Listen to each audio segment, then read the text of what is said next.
दोस्तों, अगर आपको पहलगाम जाना है श्रीनगर से तो ये है 90 किलोमीटर। सबसे सस्ता तरीका ये है कि आप श्रीनगर से टवेरा या इनोवा वगैरह गाड़ी चलती है शेयरिंग में, वो 100 रुपये में आपको छोड़ देंगी अनंतनाग। उसके बाद फिर 100 रुपये लगते हैं अनंतनाग से पहलगाम पहुंचने के। तो इस तरह आप 200 रुपये में पहुंच जाएंगे पहलगाम। तो सबसे बेस्ट ऑप्शन है ये शेयरिंग का। या फिर आपके साथ फैमिली नहीं है तो शेयरिंग के लिए सबसे अच्छा ऑप्शन आपके लिए ये है। अगर आप अलग से गाड़ी करके आते हैं तो वो थोड़ा महंगा होगा। ये वाली गाड़ी सारी जा रही है अनंतनाग। सॉरी, अनंतनाग तो ये है, ये जा रही है पहलगाम शेयरिंग में। दोस्तों, जैसे कि आपने पिछले एपिसोड में देखा कि हम पहलगाम से अनंतनाग पहुंच चुके थे। आज की इस वीडियो में अनंतनाग से श्रीनगर की ओर चलेंगे। और अगर आपको ज़्यादा डिटेल चाहिए तो भाई साहब इससे पिछले वाला एपिसोड आप देख लीजिए। दोस्तों, कश्मीर में हमने काफ़ी कुछ देखा और उससे जुड़ी बहुत सारी बातें हमारे पास हैं। उनमें से एक के बारे में चलते चलते आपको कुछ बता देते हैं। वैसे ये बात अनंतनाग से श्रीनगर जाते हुए टाइम की नहीं है, ये है जम्मू श्रीनगर हाईवे वाली। ओ टेंशन ना लीजिए भाई साहब, क्योंकि ये दोनों स्टोरी आगे आपस में जब कनेक्ट होगी तब आपको पूरी डिटेल समझ में आ जाएगी। अगर आपने हमारे पिछले एपिसोड्स देखे होंगे तो आपको पता होगा कि हमें कश्मीर में अब तक 5 दिन हो चुके थे।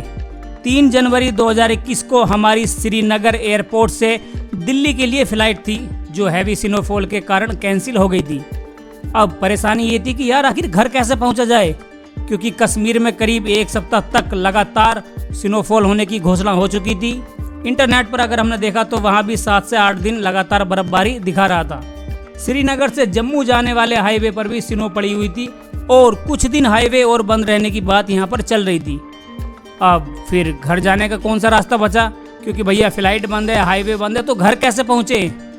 मैं और मेरा दोस्त अली, हम दोनों एयरपोर्ट पर खड़े यही सोच रहे थे कि यार जम्मू कैसे पहुंचा जाए, बस किसी तरह जम्मू पहुंच जाएं। फिर क्या है, जम्मू से दिल्ली के लिए आराम से ढेरों सारे ऑप्शन मिल जाते हैं दिल्ली जाने के लिए जम्मू से। तो हमारी प्रायोरिटी थी कि हम किसी तरह जम्मू पहुंच जाएं बस। तब वहीं हमें श्रीनगर एयरपोर्ट पर 6 फौजी भाई दिखाई दिए। उनकी भी फ़्लाइट कैंसिल हो चुकी थी और वो भी श्रीनगर से जम्मू कैसे पहुँचा जाए इसी के बारे में आपस में बातचीत कर रहे थे।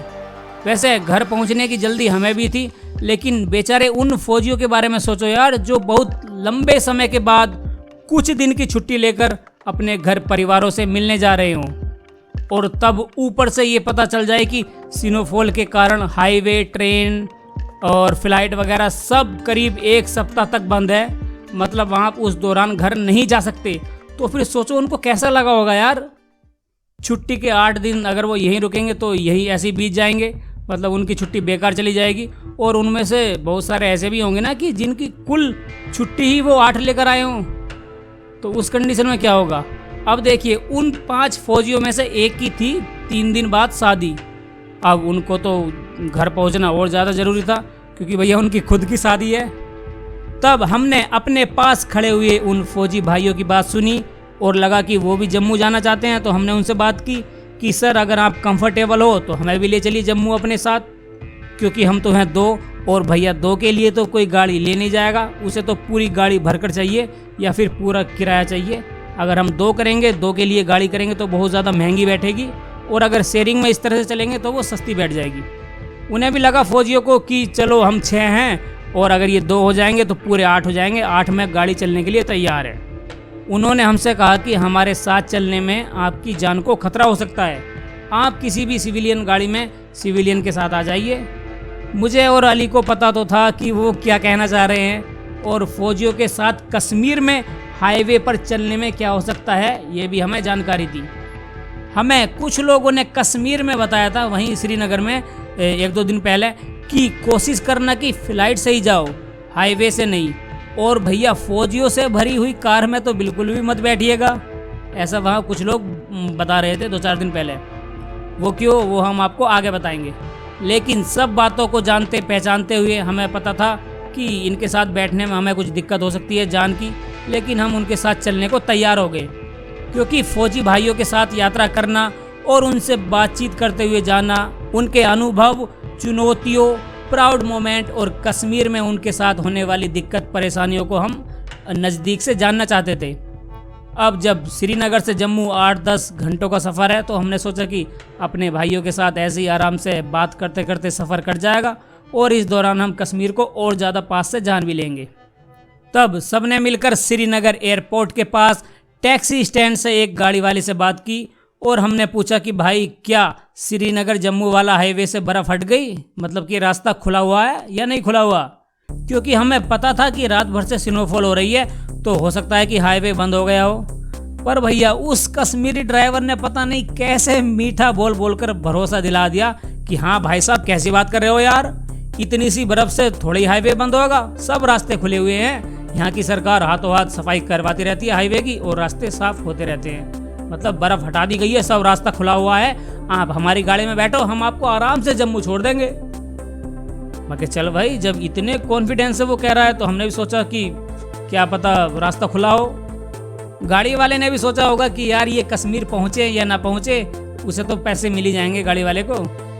वैसे हमें भी थोड़ा अंदाजा था कि हाईवे बंद होगा, लेकिन भैया कहते हैं ना कि इमरजेंसी में जब कहीं से कुछ नहीं मिलता हुआ दिखाई दे तो फिर थोड़ी सी भी आशा की किरण इंसान को उस ओर ले जाती है और क्या पता कि काम बन जाए।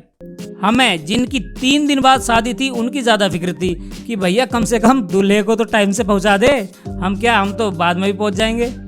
तो मैं, मेरा दोस्त अली और 6 फौजी भाइयों ने मिलकर वहीं श्रीनगर एयरपोर्ट से एक बड़ी गाड़ी बुक कर ली जिसमें हम 8 बंदे बैठ गए। इस दौरान बर्फबारी लगातार चल रही थी। हम एयरपोर्ट से करीब 15 से 20 या 20-25 किलोमीटर के आसपास जम्मू वाले हाईवे पर पहुंचे होंगे, मतलब जहां से वो हाईवे शुरुआत होती है पुल के पास से, कि टैक्सी ड्राइवर ने कहा कि अब यहां से आपको दूसरी गाड़ी में बैठना होगा, मतलब कि यहां से आपको दूसरी गाड़ी जम्मू लेकर जाएगी। अब हमने उनसे कहा कि भाई साहब आपने तो एयरपोर्ट पे ये बोला था कि हम यहाँ आपको जम्मू छोड़ेंगे। तब पता नहीं कौन सा बहाना बनाया भैया ड्राइवर ने, बोला कि ये बेतुका सा बहाना बनाया कि ऐसा है वैसा है, हम आगे नहीं जाएंगे, ये जो दूसरी गाड़ी है ना ये भी अपने ही साथी की है, ये आपको जम्मू छोड़ देगी। अब भैया हम भी क्या करते, हम सब वहाँ उनकी दूसरी बताई हुई गाड़ी में बैठ गए और इस तरह जम्मू श्रीनगर हाईवे पर गाड़ी जम्मू की ओर धीरे धीरे करके बढ़ने लगी। बर्फ लगातार पड़ती जा रही थी और हम आगे बढ़ रहे थे। श्रीनगर से जम्मू की ओर करीब 70 से 80 या 60 से 70 किलोमीटर वाला जो एरिया है ना वो मैदानी है और मैदानी इलाके में ढेर धवाधप बर्फ पड़ रही थी। सच में यार मैदानी इलाके में और इतनी बर्फ पड़ते हुए देखने में मज़ा आ रहा था, क्योंकि पहाड़ी इलाका वो था नहीं शुरुआत में, और अगर पहाड़ी पे बर्फ़ पड़े तो पहाड़ी पे और ज़्यादा दिक्कत होती है फिसलने में या जो भी कुछ है। अब ये मैदान में बर्फ़ पड़ रही थी तो कोई दिक्कत नहीं, इतनी खूबसूरत लग रही थी मैदान में, मैदानी इलाके में बर्फ़ पड़ती हुई कमाल की। चारों तरफ बर्फ़ की सफ़ेद चादर सी बिछ गई थी। दोस्तों इस एपिसोड में जो आप स्नोफॉल देख रहे हैं ना या आगे देखेंगे, वो 3 जनवरी 2021 की श्रीनगर से जम्मू जाते हुए रास्ते की वीडियो है। श्रीनगर से जम्मू जब हम जा रहे थे हाईवे से तो उसकी वीडियो हमने नहीं बनाई, मतलब उसकी वीडियो हमारे पास नहीं है। इस एपिसोड में बर्फबारी की वीडियो क्लिप्स जो यूज हुई है ना वो है जम्मू जाने वाला रास्ता जब आगे बंद मिला था ना हमें, उसके कारण जब हम वापस श्रीनगर की ओर जा रहे थे तब की ये वीडियो क्लिप्स हैं स्नोफॉल वाली। और जहाँ पर भी वीडियो में स्नोफॉल नहीं है वो समझ लीजिए आप वीडियो क्लिप है 9 जनवरी 2021 की अनंतनाग से श्रीनगर की ओर जाते हुए।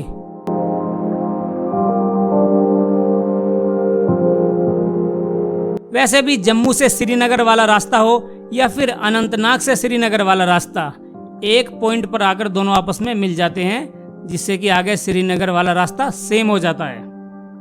शुरुआत में गाड़ी में तो फौजी भाइयों से हमारी कुछ ज़्यादा बातचीत नहीं हुई, क्योंकि सब अपने घर फ़ोन पर बातचीत करने में लगे हुए थे, बोल रहे थे बड़े खुश होकर बेचारे कि हम घर आ रहे हैं। अब खुशी तो होती है यार घर वालों को भी और उनको भी कि इतने दिनों के बाद हम घर जा रहे हैं आज। कुछ देर बाद हम में आपस में बातचीत शुरू हुई तो उन्होंने हम दोनों से कहा कि आप हमारे साथ बैठ तो गए पर पता नहीं रास्ते में क्या हो जाए। आपको पता ही होगा कि कश्मीर में आतंकियों के निशाने पर सबसे पहले जो आते हैं वो हैं फौजी। उनकी कोशिश रहती है कि किसी भी तरीके से फौजियों को मारा जाए, चाहे वह चलती गाड़ी में क्यों ना हो। वो पुलवामा अटैक तो आपको याद ही होगा कि किस तरह किस बेरहमियों से उन आतंकियों ने अपने फौजी भाइयों को मारा था। अब देखिए भाई साहब, ये होती है फौजी की दिलेरी। उन्हें पता था कि जिस हाईवे पर हम चल रहे हैं वो हाईवे फौजियों के लिए खतरनाक है। फिर भी उन्होंने हंसकर कहा कि अगर कुछ गड़बड़ हुआ तो हम तो जाएंगे ही, पर आपकी भी जिंदगी खतरे में पड़ सकती है। उन्होंने हम दोनों के लिए ये कहा।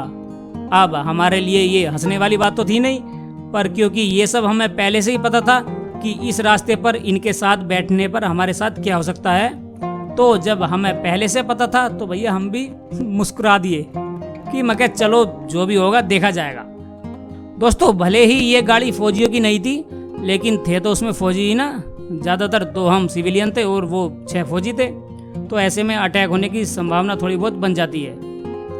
उनसे बातचीत करने में सच में बहुत ज़्यादा मज़ा आ रहा था यार। उनके अनुभव, उन्होंने अपनी जो कहानी बताई या जो उन पर बीतती है, वो अपनी जो उन्होंने स्टोरी सुनाई, सच में कहीं कहीं पर बहुत दुख हुआ यार उनकी कहानी सुनकर। जो कश्मीर में जो होते हैं वो पत्थरबाज वगैरह। चलो आगे बढ़ते हैं। उन्होंने कहा कि कश्मीरी अपने ही भाई हैं, हमारी लड़ाई कश्मीरियों से नहीं है, हमारी लड़ाई है उन आतंकी और देश के दुश्मनों से जो भारत को बर्बाद करने और तोड़ने की कोशिशों में लगातार लगे रहते हैं।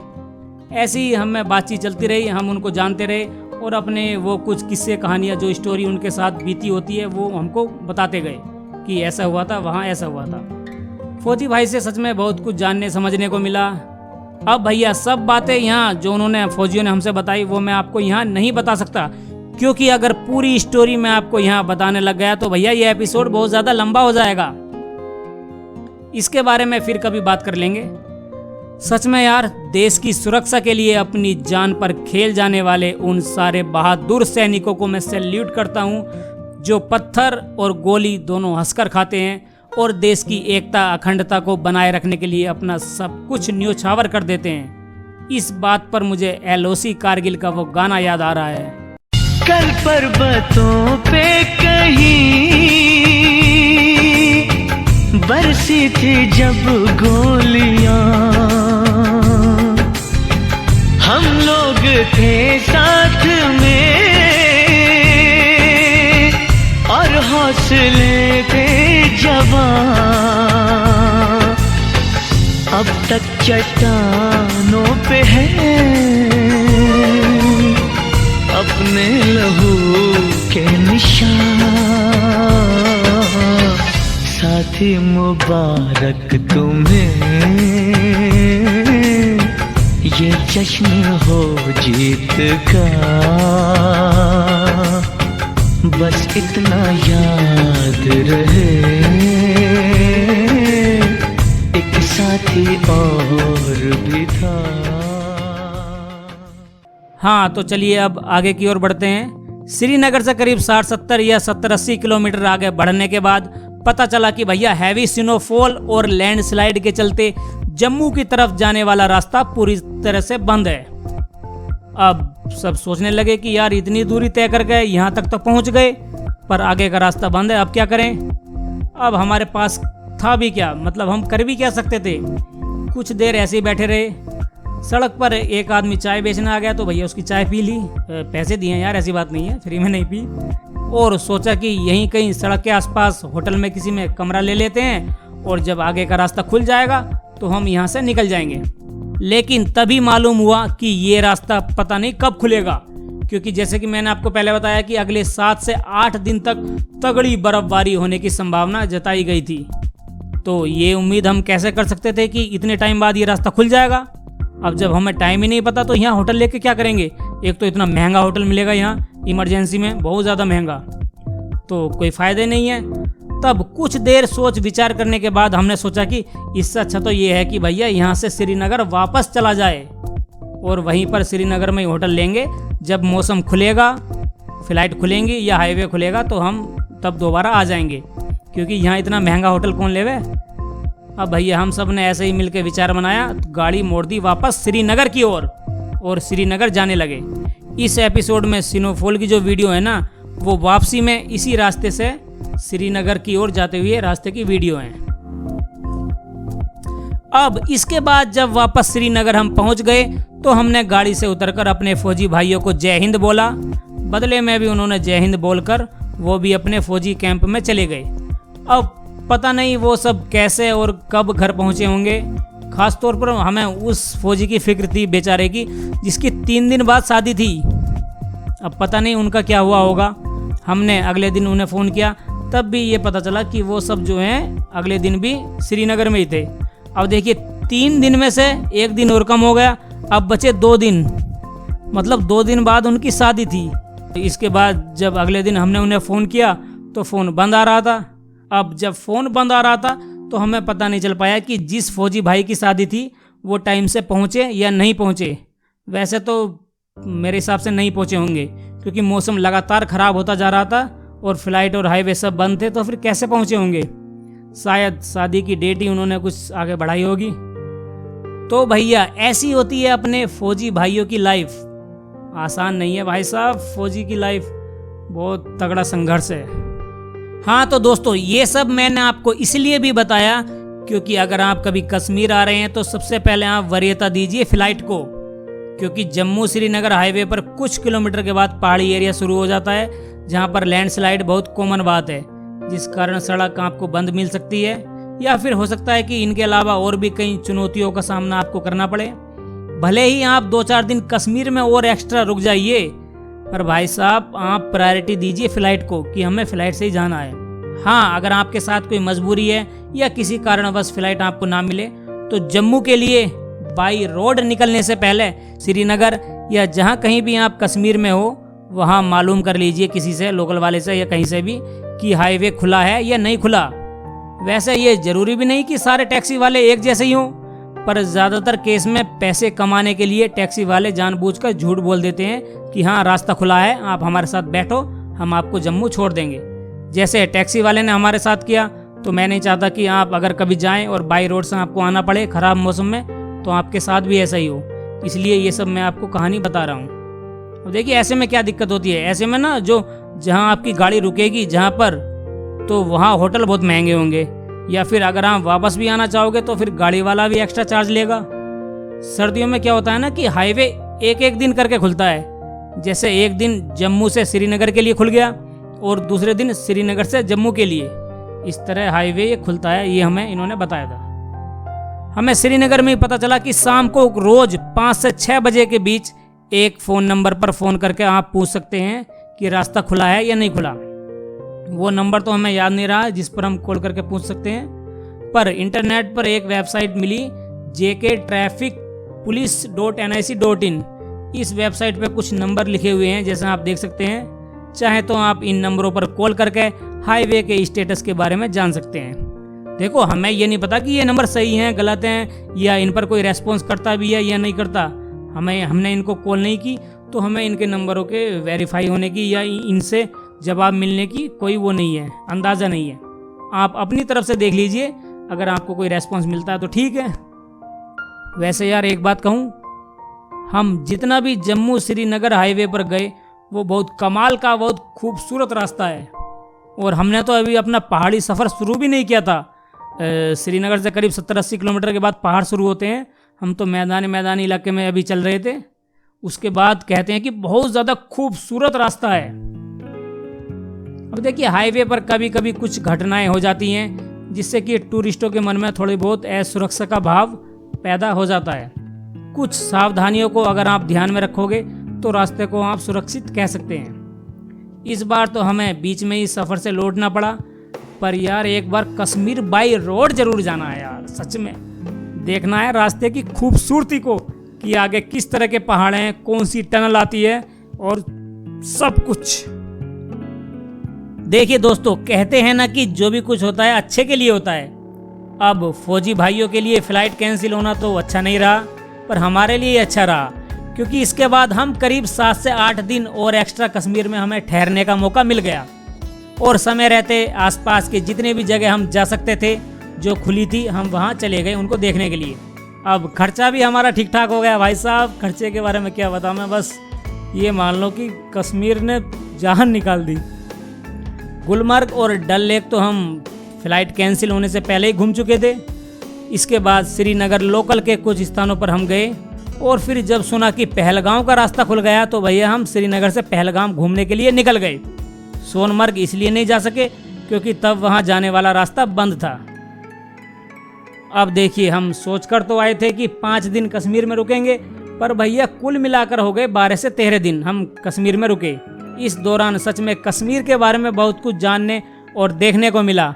ये बात सही है कि इतने दिन किसी भी स्थान को जानने समझने के लिए काफ़ी नहीं है, पर भाई साहब ये बात भी सही है कि इस दौरान हमने कश्मीर को बहुत ज़्यादा करीब से देखा और समझा।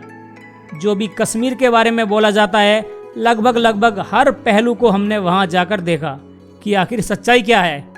चाहे वह कश्मीरी पंडित हो, आर्मी हो, पत्थरबाज हो, एनकाउंटर हो, आम कश्मीरी की सोच हो, धारा 370 और 35A का असर हो, और अन्य सभी को हमने वहाँ जाकर देखने, समझने और जानने का हमें वहाँ मौका मिला। सच में हमारी कश्मीर यात्रा बहुत ज़्यादा कामयाब रही। वो तो आप अंदाज़ा लगा लीजिए कि जिस स्थान के बारे में अब तक हम 23 एपिसोड बना चुके हैं और आगे भी 6-7 एपिसोड और आएंगे, तो सोचिए कि हमने कितना उसको जाना होगा, कितनी डिटेल हमने आपको दी है। ये तो आपको पता ही है अगर आपने हमारे एपिसोड देखे हैं तो।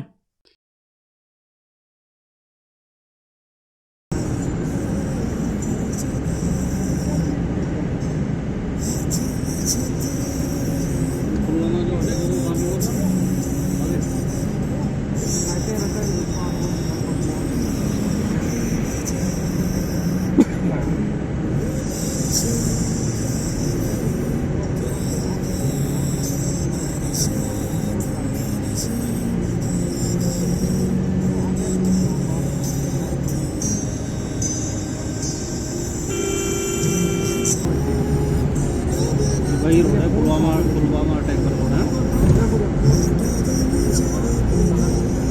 इसी पे अटैक हुआ था। नहीं होता बस इसी जहाँ पे गाड़ी आ रही सामने, इस रोड पे होता, इस साइड में यहाँ पर। अच्छा, यहाँ पे हुआ, इस रोड टूटी भी थी।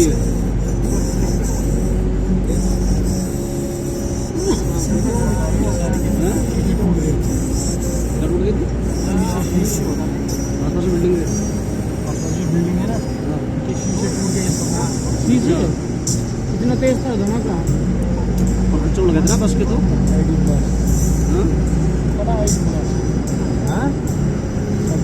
शीशे टूट गए। अच्छा,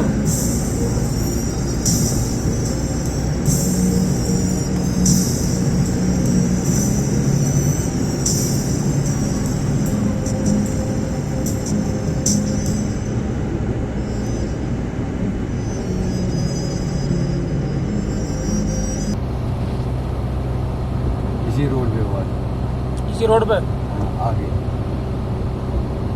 ऐसा मोड़ है ना वहाँ पे कहीं? हाँ, मैं दिखाता हूँ ना कहाँ पे हुआ था भैया। हाँ, ये मोड़ है ना।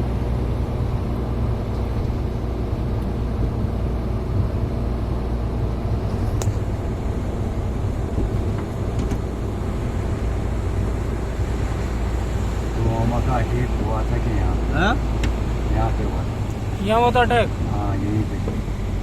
पुलवामा का इस attack। जगह इसी जगह। गाड़ी जहाँ से हम चले इधर से आ रही थी गाड़ी, हाँ, पीछे से। वहाँ से गाड़ी आ अच्छा, रही उस रोड पे, उस साइड में, थी। उस रोड से आ रही थी ना गाड़ी, उस रोड पे हुआ था। इसी रोड पे हुआ था।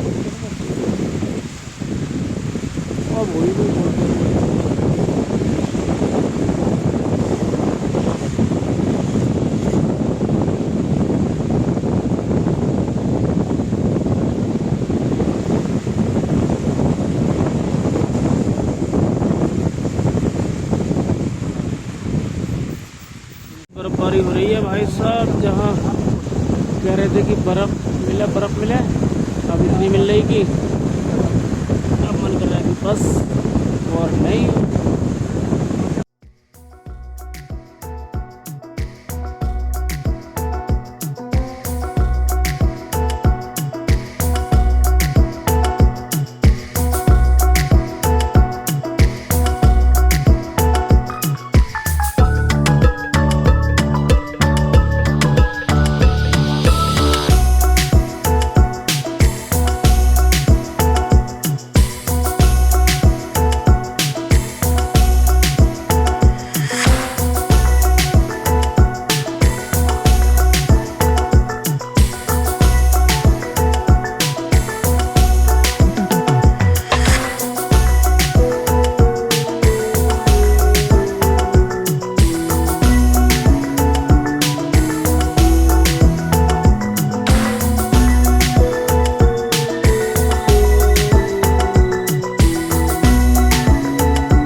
तो चलिए एपिसोड का सिलसिला यूं ही अपनी कश्मीर यात्रा में चलता रहेगा और ऐसे ही हम अपने साथ हुई बातचीत को आपके साथ शेयर करते रहेंगे।